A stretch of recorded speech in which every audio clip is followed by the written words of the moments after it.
안녕하세요. 사연을 부탁해입니다. 오늘의 사연을 소개하겠습니다. 남자친구와 3년 가까이 만나고 있던 어느 날 남친이 제게 말을 꺼냈어요. 자기야, 우리 집에서 결혼 이야기가 나오는데 자기는 어떻게 생각해? 결혼? 하긴 우리가 만난 지 3년 가까이 다 돼가니까 그럴 수도 있겠네.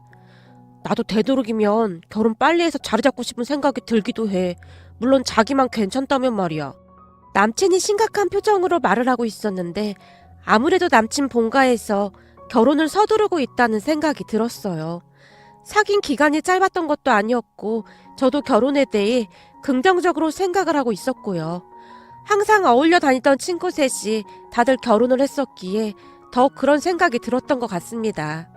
그렇게 우리는 본격적으로 결혼 이야기를 하기 시작했고 우선 양가 부모님께 인사를 드리기로 했어요. 우리 집은 서울이었고 남친의 본가는 지방에 있는 시골 마을이라고 했습니다.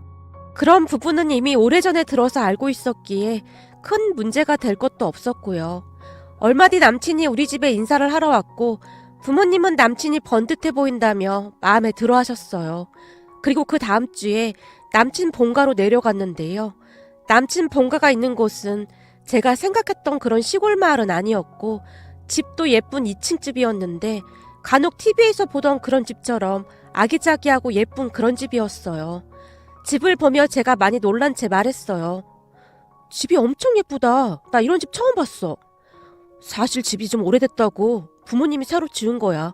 우리 누나 결혼하기 전에 막 서둘러서 짓더라고. 혹시나 매형이 와서 불편하기라도 하면 안 된다고 말이야. 아, 근데 진짜 예쁘다. 얼른 들어가자. 안에는 더 예쁘거든. 제가 남친의 손에 이끌려 집 안으로 들어갔는데요. 남친 부모님이 우리를 보자마자 반갑게 맞아주셨어요. 반가워요. 오느라 힘들었죠? 얼른 들어와요. 안녕하세요. 라며 제가 인사를 했는데 남친 어머니가 제 손을 덥석 잡았어요. 우리 아들한테 듣던 것보다 훨씬 이쁘네. 아, 네, 감사합니다. 배고프죠? 배고플까봐 내가 미리 음식을 좀 만들어 놨는데 잠깐만 기다려요. 그리고는 남친 가족들이 급히 음식 준비를 하고 있었어요. 물론 남친 누나 부부도 와서 거들고 있었고요. 그렇게 잠시 후 다 같이 앉아서 식사를 했는데요. 음식이 입에 맞으려나 모르겠네요. 내가 들어보니 각 지역마다 음식 특색이 다 다르다고 하더라고요. 어머님, 말씀 놓으세요. 그리고 음식 정말 맛있습니다. 그래요? 다행이네. 그럼 먹고 더 먹어요. 라며 남친 어머니가 저를 빤히 바라봤는데요. 엄마, 밥 먹다 체하겠어. 뭘 그렇게 바라봐. 그리고 밥 많이 먹어라 그런 말 하는 거 아니야. 옛날도 아니고 요즘 누가 밥 굶고 다니겠어. 그니까 부담 주지 마. 남친 누나가 남친 어머니에게 쌀쌀맞은 표정으로 말했어요. 알았어. 난 그냥 너무 예뻐서 딸 같아서 그렇지.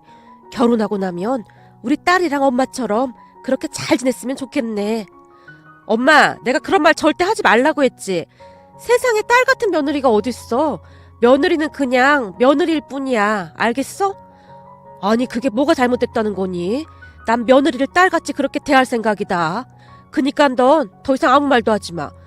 저건 내가 무슨 말만 하면 꼬투리를 잡고 늘어지고 있어.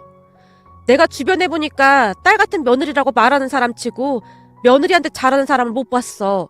그니까 엄마는 절대 그런 사람이 되질 않길 바랄 뿐이야. 남친 누나는 성격이 털털해 보였는데요.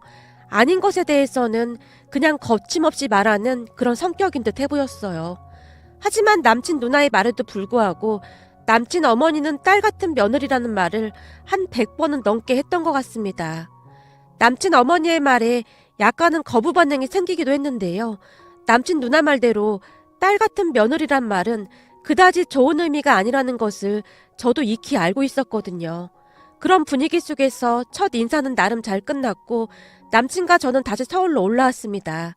그리고 다음날 친구들이 만나자고 연락이 왔기에 퇴근을 하고 친구들을 만나러 갔습니다. 조금 전에 설명드렸듯이 친구들이 다들 결혼을 했었기에 이런저런 조언을 들을 수도 있을 것 같았거든요. 만나자마자 친구 수빈이가 제게 물었어요. 가족들 분위기는 어땠어? 그냥 나쁘진 않았어. 근데 남친 누님 말이야. 성격이 엄청 괄괄하던데 그냥 할 말을 앞에서 다 하는 그런 성격이더라고. 진짜? 그럼 좀 곤란한데? 그런 사람들 특징이 올케한테도 막 그럴 수 있거든. 근데 본인이 상처 주는지도 잘 모르고 그런단 말이지. 그리고 예비 시어머니는 어땠어? 예비 시어머니도 나쁘진 않았어. 근데 말이야, 좀 이상한 게 있는데 예비 시어머니가 그 딸 같은 며느리란 말을 계속 하시는 거 있지. 근데 니들이 그랬잖아. 그런 사람들 그거 다 두 얼굴이라고. 제가 걱정스레 친구들 얼굴을 번갈아가며 바라봤고 친구 은주가 기가 막히다는 표정으로 입을 뗐어요. 딸 같은 소리 하고 있네. 야, 그거 완전 다 뻥이야. 난 그런 사람 치고 제대로 된 시모를 본 적이 없다. 어디다 대고 딸 같은 며느리래? 우리 시어머니가 말이야. 그 말을 달고 살잖아. 근데 당신 딸한테는 설거지 한 번을 안 시키면서 딸 같은 며느리인 나한테는 이것저것 그냥 다 부려먹잖아. 그리고는 맨날 네가 딸 같아서 그렇잖니 이런다니까. 아, 다시 생각하니 또 열받네. 야, 딸 같은 며느리란 소리는 그냥 괴나 줘버리라고 해. 은주의 말에 수빈이도 목소리를 높였는데요. 맞아, 나도 은주 말에 동의해. 세상에는 딸 같은 며느리는 없어. 야, 너 벌써부터 조짐이 좀 안 좋다. 결혼 다시 생각해봐야 하는 거 아니야? 아니 근데 다들 좋아 보이긴 하던데. 거기다 음식도 엄청 맛있는 거 있지. 제가 대수롭지 않다는 듯이 말을 하고 있었는데요. 은주가 다시 흥분한 채 목소리를 한껏 높였습니다. 그럼 처음부터 막 갈구는 시어머니가 어딨어. 처음에는 다들 그렇게 나긋나긋 하다가 어느 순간 뺑덕어머니 되는 거라니까. 난 결혼하고 한 달도 안 됐는데 시어머니의 갈굼이 시작되더라. 그래서 한동안 남편이랑 얼마나 싸웠는지 몰라. 물론 지금은 거의 연락도 안 하고 있지만 말이야. 진짜?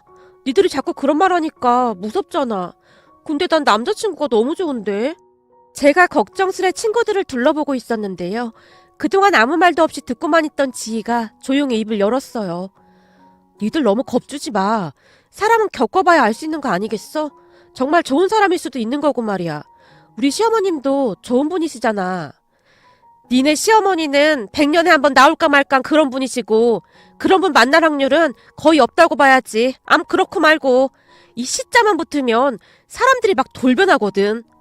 은주가 고개를 절레절레 흔들며 지희의 말을 묵살해버렸어요. 그런 친구들의 말을 듣고 있다 보니 조금씩 걱정이 되기 시작했습니다. 잠시 후 집에 들어간 제가 엄마에게 어렵게 말을 꺼냈어요. 엄마, 승훈 씨네 어머니 말이야. 나한테 딸 같은 며느리처럼 잘 지내자고 하시는데 그게 좋은 말은 아닌 거지. 뭐? 딸 같은 며느리? 세상에 딸 같은 며느리가 어딨어. 딸이면 딸이고 며느리면 며느리인 거지. 그런 생각을 하는 것 자체가 틀려먹은 거야. 진짜 그랬단 말이야? 이거 분위기가 영 쎄한 게 이상하네. 엄마조차도 심각한 표정으로 긴 한숨을 내쉬고 있었어요. 하지만 이미 결혼하기로 마음을 먹었던지라 우리는 예정대로 결혼 준비를 해나갔습니다. 얼마 뒤 상견례를 하게 되었고 양가 부모님이 이런저런 대화를 하고 있었는데요. 남친 어머니가 저를 지그시 바라보며 조용히 말을 했어요. 저는 앞으로 우리 며느리를 딸처럼 그렇게 대해줄 생각입니다. 세상에 딸 같은 며느리가 어디 있을까요? 딸이면 딸이고 며느리면 그냥 며느리 아닐까요? 아니죠. 그건 사람 마음먹기에 따라 다른 게 아닌가 싶습니다. 저는 우리 며느리를 꼭 딸같이 그리 대해줄 생각입니다. 남친 어머니의 표정은 그 어느 때보다 단호해 보이기까지 했습니다. 그 바람에 분위기가 좀 가라앉게 되었고 남친이 남친 어머니를 말리는 듯 했습니다. 그도 그럴 수밖에 없었던 것이 우리 엄마의 표정이 점점 어두워져 가고 있었거든요. 그렇게 어찌어찌 상견례를 끝내고 집으로 돌아왔는데요. 엄마가 노발대발한 채 제게 물었어요. 너 이 결혼 꼭 해야겠니? 내가 보니 시어머니 자리가 아주 보통이 아니야. 결혼 전부터 저러는데 결혼하고 나서는 얼마나 더 심하겠어. 거기다 원래가 시골 사는 양반들이 고집도 더 세고 말도 안 통한다고 하더라고. 너 그냥 이쯤에서 결혼 접는 건 어떻겠냐? 뭐? 결혼을 접으라니 그게 무슨 말이야. 엄마 그런 이유로 결혼을 접는다는 게 말이나 되는 소리야? 이거사 하나를 보면 열을 한다고 했어. 네 시어머니 자리가 말끝마다 딸 같은 며느리라고 하는 것 자체가 난 마음에 안 들어. 그건 그냥 딸처럼 편하게 막 부려먹겠다 그런 의미다 그 말이야. 그렇게 나쁜 분 같아 보이진 않았는데. 아니긴 뭐가 아니야. 나쁜 사람이 나 나쁜 사람이요 라고 이마에 써놓고 다니냐? 그냥 한눈에 봐도 딱 보이는구만. 사람 보는 눈이 저렇게 없어서야 원. 엄마가 한심하다는 듯이 저를 나무라고 있었는데요. 여보, 확실하지도 않은데 그런 말 하는 건 좀 아닌 것 같구려. 좀 더 지켜보자고. 내가 보기엔 예비사돈 두 분 다 점잖아 보이던데. 당신도 그래. 지금 우리가 무슨 물건을 사고 파는 것도 아니고 딸 혼사 문제인데 내가 지금 예민하지 않게 생겼어. 난 우리 딸이 결혼해서 가정부 취급받고 살면 절대 가만히 있지 않을 거야. 엄마는 딸 같은 며느리라는 말에 이미 분노하고 있는 듯 해 보였어요. 그러면서 알게 된 사실인데요. 이 딸 같은 며느리라는 말이 얼마나 무서운 말인지 다시 한번 실감하게 되었답니다. 그 뒤에도 엄마는 한동안 결혼을 다시 생각해보라고 했지만 이미 콩깍지가 씌어있던 제게 그 말이 들릴 리가 없었어요. 어느 날은 고모까지 와서 엄마 속을 뒤집어 놨는데요. 옳게 진짜 결혼시킬 거야. 딸 같은 며느리라고 했다면서. 그런 생각을 한다는 자체가 아주 문제가 많은 집안이네. 우리 딸 시댁은 아예 서로 연락조차도 안 하고 산다잖아. 그게 편한 거지. 대체 딸 같은 며느리라고 하면서 얼마나 부려먹으려고 그러는 거야. 내가 보니 앞으로 옳게도 고생 좀 하겠네. 윤채가 똑똑한 줄 알았더니 헛똑똑이였구나. 알고 보니 공부만 잘했던 거였어. 우리 딸이 윤채보다 공부 못해서 그렇게 뭐라고 했었는데 역시 세상은 공부가 다가 아니었어. 저런 집구석으로 굳이 시집간다고 하는 것 봐봐.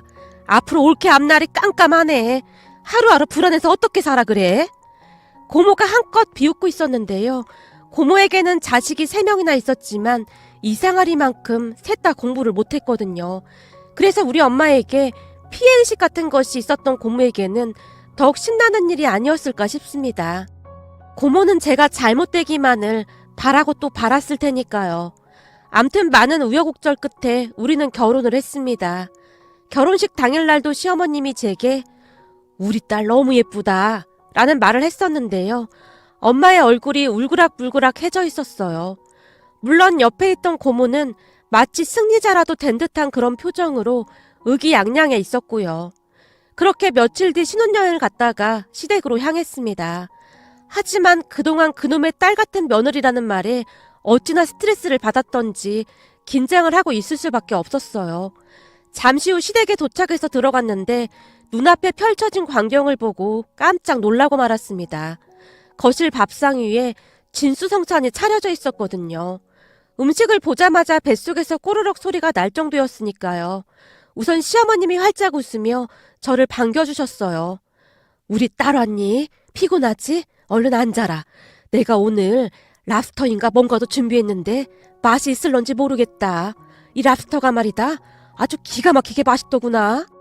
엄마, 딸 같은 며느리라며 우리한테는 랍스터는커녕 대게 한 번은 안 해줘놓고 왜 차별하는 거야? 이거 기분이 좀 나쁘려고 하네.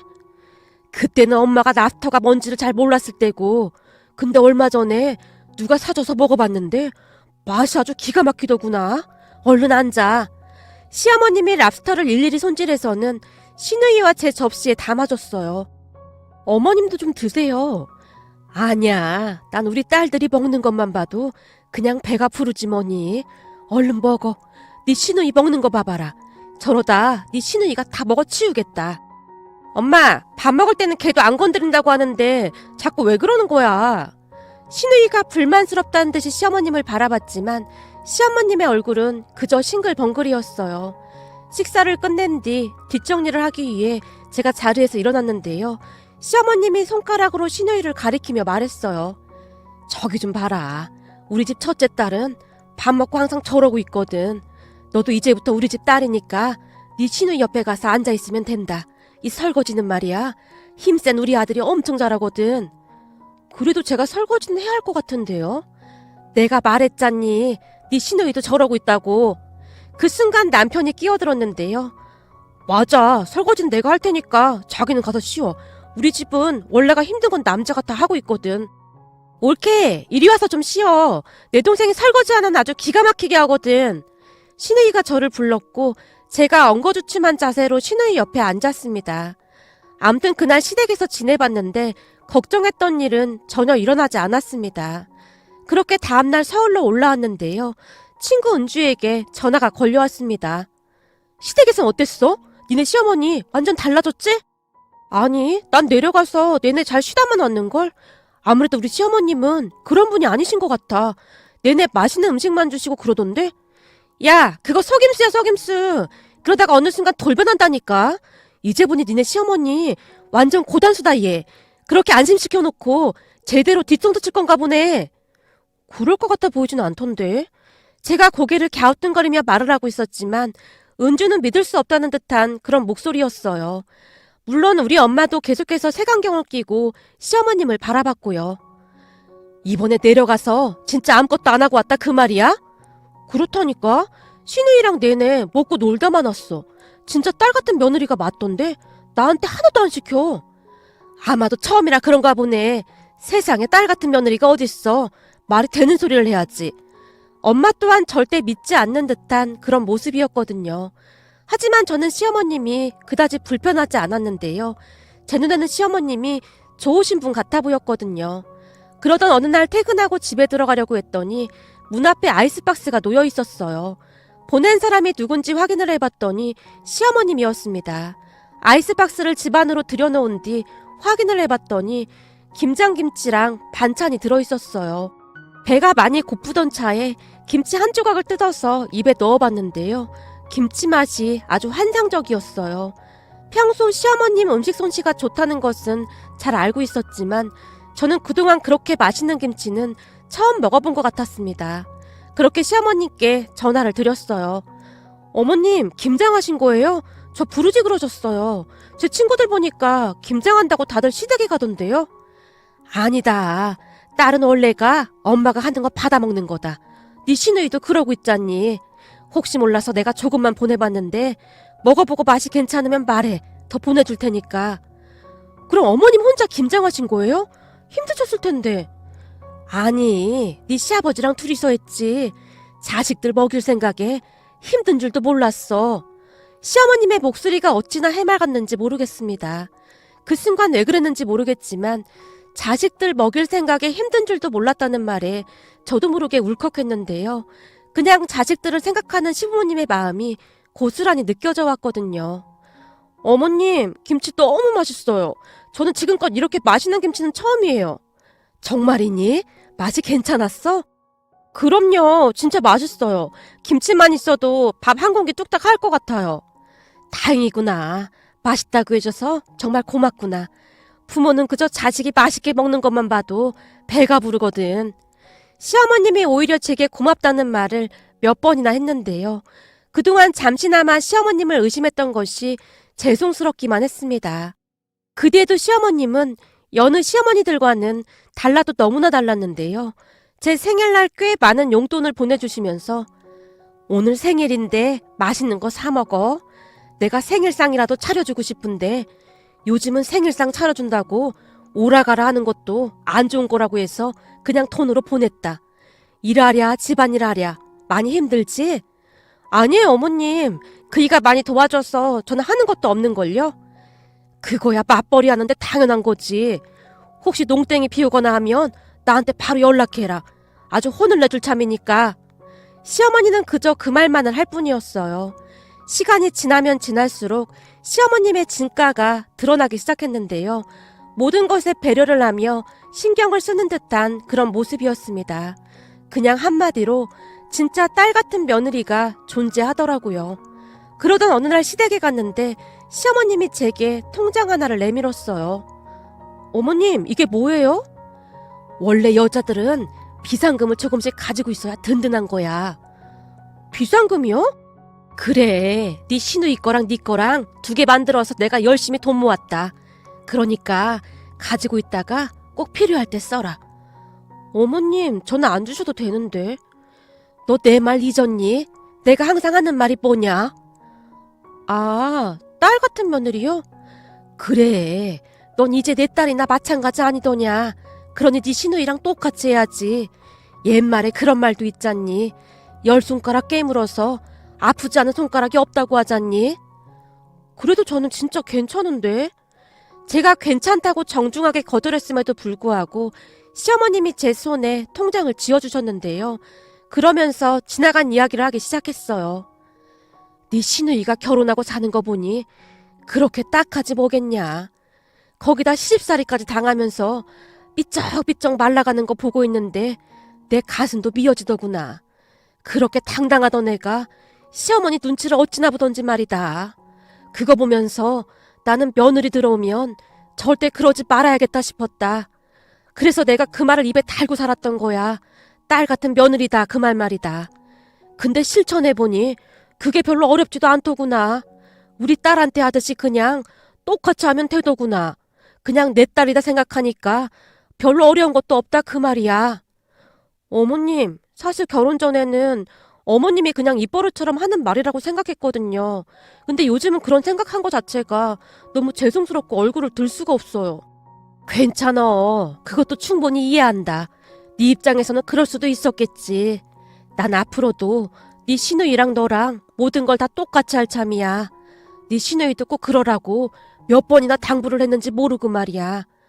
우리가 큰 부자는 아니어도 자식들은 참 잘 키운 것 같아서 뿌듯하구나. 어머님, 저도 전생에서 나라를 구한 것 같아요. 어머님 같은 분을 시어머님으로 만날 확률이 얼마나 되겠어요?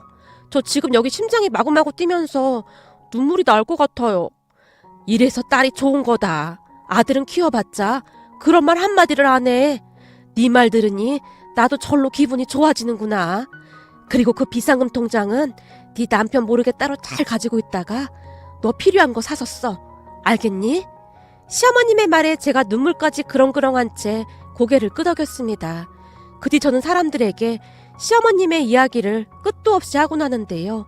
제 이야기를 듣던 사람들 모두가 믿을 수가 없다는 그런 표정입니다. 특히나 제 친구들은 입을 딱 벌린 채 다물지 못했는데요. 제가 시어머님에게 비상금 통장을 받았다고 하자 친구 은주가 마시던 물을 뿜기도 했답니다. 뭐야? 그게 진짜야? 와, 그럼 그 전설이 진짜 존재했던 거구나? 전설이라니 무슨 전설인데? 아주 오래전부터 내려오는 전설이 하나 있는데 말이야. 이게 전생에 덕을 쌓고 또 쌓고 그렇게 살다 보면 간혹가다 니네 시어머님 같은 분을 만나기도 한다고 하더라고. 근데 이게 그냥 덕을 쌓는 걸로는 어림도 없고 진짜 어마어마한 덕을 쌓아야 가능하다고 했거든. 그럼 네가 그 말로만 듣던 전설 속의 주인공이었다는 거네? 뭐? 그런 전설이 있었어? 난 처음 듣는데? 암튼 그런 전설이 있긴 해. 넌 진짜 전생에 나라를 구했나 보다. 난 네가 진짜 부럽다. 세상에 그런 시어머니가 어디 있나 했더니 이렇게 가까이 있었네. 너 니네 시어머님한테 진짜 잘해라. 그런 분 세상에 많지 않거든. 라며 부러움 가득한 눈으로 저를 바라봤어요. 친구들뿐만 아니라 엄마도 생각이 완전히 바뀌었는데요. 내가 이놈의 주둥아리를 그냥 꿰매버리던지 해야지. 그렇게 착하지 착한 안사돈한테 대체 뭐라고 나불댔는지 모르겠구나. 라며 엄마가 손바닥으로 입술을 툭툭 치다가는 노트에 뭔가를 열심히 적고 있었어요. 엄마, 근데 갑자기 뭘 적고 있는 거야? 안사돈이 어떻게 하는지 다 적어놓고 공부하는 중이야. 공부? 그걸 뭘 또 공부까지 해? 아니지, 아니야. 너한테 안사돈 얘기 들을 때마다 내가 아주 감탄을 하고 있잖니. 나도 나중에 며느리 들어오면 안사돈처럼 현명하고 바른 시어머니가 될 참이거든. 배울 게 한두 가지가 아니야. 어쩜 그렇게 고상하고 현명하신지 나도 반했잖니. 그지? 우리 시어머님이 엄청 현명하시고 멋지긴 하셔. 내가 네 고모 말만 듣고 안사돈 의심한 게 어찌나 미안하던지 죄송해서 얼굴을 못 들겠다니까. 대체 고모가 뭐라고 했는데? 네 고모가 말이야. 그 뭐냐 시골 사람들 완전 고지식하고 말도 안 통한다고 막 그러면서 안사돈이 땅 꿍꿍이가 있는 게 분명하다고 계속 그랬다니까. 암튼 고모는 알아줘야 해. 그래서 허구한 날 욕먹으면서도 그 버를 못 고치네. 그러게 말이다. 내 옆에서 어찌나 그런 말을 해대던지 나도 거기에 깜빡 넘어갔지 뭐냐. 지금은 배가 아파서 아주 난리도 아니야. 거기다 며칠 전에는 네가 뻥치고 있는 거라고 하면서 아주 난리까지 피어대더라니까. 사람이 마음을 곱게 써야 일이 잘 풀리는데 고모가 그런 마음을 가지고 있으니 될 일도 안 되지. 암튼 엄마는 앞으로 고모가 하는 말 그냥 한 귀로 듣고 한 귀로 흘려버려. 당연하지. 난 앞으로 안사돈을 스승님이라고 생각하고 그런 시어머니가 되도록 단단히 수련을 할 참이야. 안사돈이 하는 걸 보니 이게 하루 이틀에 걸쳐서 나오는 게 아닌 것 같더라고. 이 내공이 아주 어마어마한 것 같더라니까. 하긴 우리 시어머님 내공이 어마어마하긴 하지. 근데 엄마가 우리 시어머님 내공 따라가려면 수련을 참 많이 해야 할 텐데 걱정이네. 제가 장난스레 엄마를 놀렸지만 엄마는 그저 심각하게 노트에 적힌 것들을 확인할 뿐이었어요.